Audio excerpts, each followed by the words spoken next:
கமெண்ட்ஸ்ல ஃபுல்லாமே இவர் செகண்ட் மேரேஜ் பண்ணது வந்து பணத்தை பார்த்து தான் நான் வந்து கல்யாணம் பண்ணிக்கிட்டேன். அவருக்கு வந்து நல்லா பிசினஸ் இருக்கு, நல்ல பிசினஸ் மேன் அப்படிங்கிறத பார்த்து தான் நான் வந்து கல்யாணம் பண்ணிக்கிட்டேன் அப்படிங்கிற மாதிரி. வெறும் பணத்துக்காக மட்டும். பணத்துக்காக தான், பணம் இருக்கு, யார் வேணாலும் எப்படி வேணாலும் மாறலாம் அப்படிங்கிற மாதிரி கமெண்ட்ஸ் வந்து அந்த மாதிரி தான் மேபி மேக்ஸிமம் அந்த மாதிரி கமெண்ட்ஸ் தான் நான் படித்தேன் ரொம்ப பேடாக. மோனிஷா நான் அவங்க இல்லை அப்படிங்கிறதுக்காக அப்படி பண்ணிக்கலாம் அப்படின்னு நினைக்கல யாருமே. பணத்துக்காக பண்ணிக்கிட்டாங்க, அவங்களும் இருக்காங்க நானும் இருக்கேன் அப்படிங்கிற மாதிரி. ஒன்றுமே இல்லை. ஒரு பையனுக்கும் ஒரு பொண்ணுக்கும் தேவை என்ன தெரியுமா? பணமே ஃபர்ஸ்ட் ஆஃப் ஆல் இம்பார்ட்டன்ட் கிடையாது. என்ன தெரியுமா தேவை?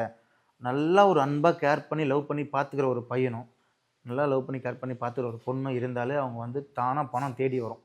அவங்க பிஸ்னஸ் பண்ணி தானாக தேடி வரும். அதுதான் ஒரு பொண்ணு கேட்பாங்களே கண்டி, ஒரு பையன் கேட்பான கண்டி, பணத்துக்காக யாரும் வரல.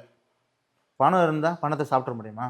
3 வேளை சாப்பாடு, இவங்க கூட சொன்னேன், 3 வேளை சாப்பாடு உனக்கு போடுறேன், உனக்கு தேவையான துணிமணி தருவேன், அதுக்கு மேலே எனக்கு சொத்து கிடையாது, எதுவும் கிடையாது, ஓகேன்னு சொல்லணும்.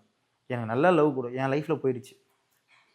வந்து நல்லா 2 பேருமே அவங்க ஒரு அழகாக இருப்பாங்க, நல்லா சேர்ந்து தான் வாழ்ந்தாங்க.